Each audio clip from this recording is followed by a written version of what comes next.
শেখ, আমি জানতে চাই, আমার এক ভাই উনি কয়েকদিন ধরে খারাপ স্বপ্ন দেখছে, আবার অনেক ভয়ে থাকে। এখন কি করা যায় একটু যদি জানাতেন। যদি কেউ খারাপ স্বপ্ন দেখে, রাসূলুল্লাহ সাল্লাল্লাহু আলাইহি ওয়াসাল্লাম বলেছেন, তাহলে কাউকে বলবে না। এক নম্বর কাজ হচ্ছে কাউকে বলবে না।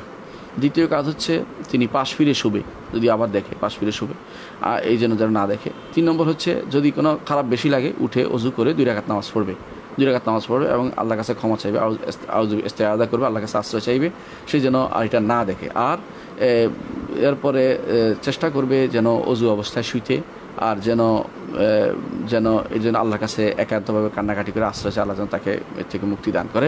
কারণ খারাপ স্বপ্ন শয়তানই দেখায়, খারাপ স্বপ্ন শয়তানই দেখায়। ইমানদারকে কখনো মালাইকারা খারাপ স্বপ্ন দেখায় না, খারাপ স্বপ্ন দেখায় না। তো এই জন্য যেহেতু সব শয়তানের কাছ থেকে আসে, এই জন্য আউযুবিল্লাহি মিনাশ শাইতানির রাজিম বলতে হবে। কেউ কেউ বলেছেন, কোনো বর্ণনা আসছে বাম দিকে 3 বার থুতু ফেলো, যাতে করে শয়তান তাকে আর আসর করতে না পারে।